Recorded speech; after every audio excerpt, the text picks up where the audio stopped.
Joining us today is Margaret Heffernan, author of Willful Blindness, serial CEO, and most impressive, a blogger for BNET. Thanks for coming in, Margaret. My pleasure. Now, sometimes the causes of willful blindness are simple and physical in nature, like lack of sleep. Could you explain that?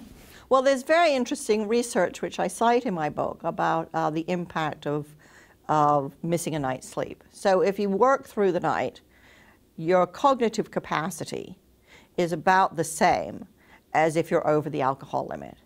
Now, one of the interesting things about the organizations we run is, most guys who work through the night, they're heroes.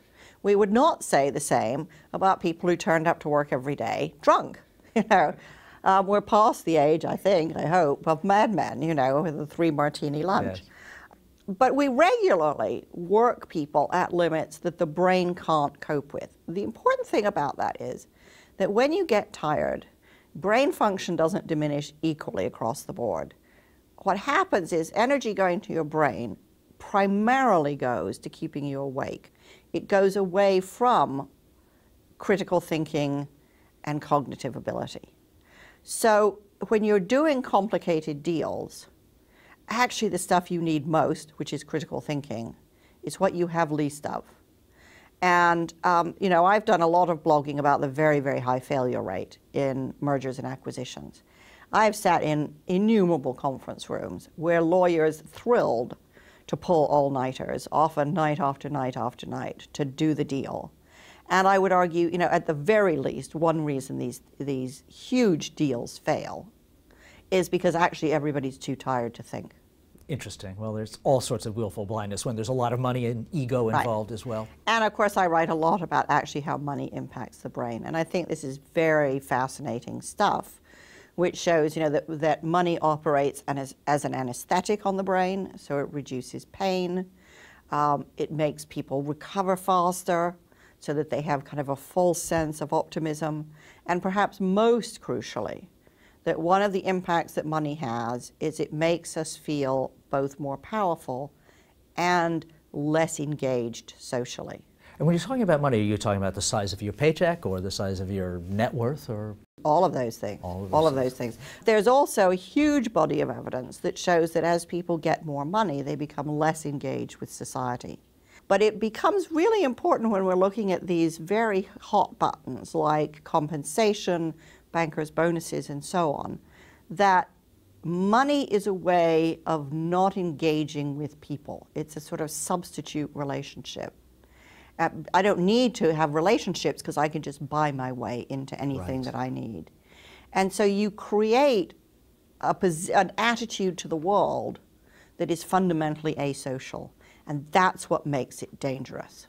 Talk about B schools and the role they play in willful blindness and how they might lead us out of it as well. I think business schools have a lot of soul searching to do, because undoubtedly both the products of B schools helped to generate the economic crisis, and a lot of the sort of teaching in business schools has informed an attitude to profit and to the marketplace, which I think we pretty seriously now need to reconsider.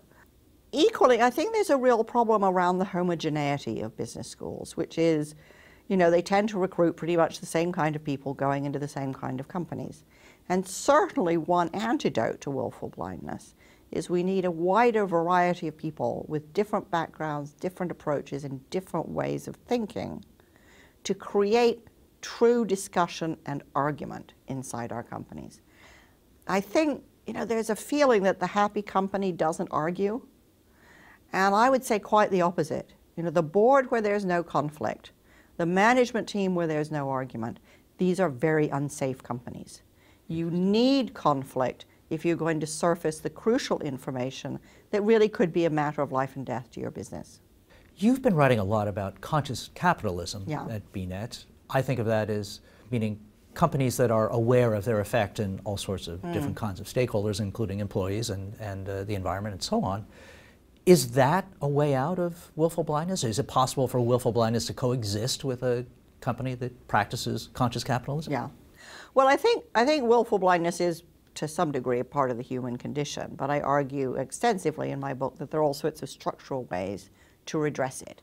You know, that what you can do at the least is not create the conditions in which willful blindness is destined to flourish.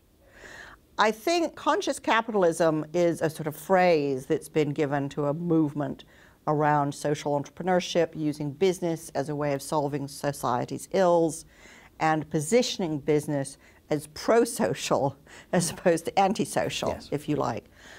I think it's still really early days yet. Most of the businesses that are cited as examples in this area are still quite small, and I think they need to figure out how they're going to scale. But what they all have in common is that they regard the fulfillment of their social aims as of equal importance to the fulfillment of financial aims. And the very best of these monitor those things quarterly. So financial results have no more primacy in those businesses than social results. And that in itself, I think, is a very interesting lens through which to examine business and leadership. I think it's still very new. It's probably more advanced in Europe than and certainly in the UK than it is in the US. But I think it's a very constructive argument about how do we ensure that business is a force for good in society and not a force for ill. Thank you, Margaret. It was really interesting. Thank you for coming. Thanks. And thanks for watching.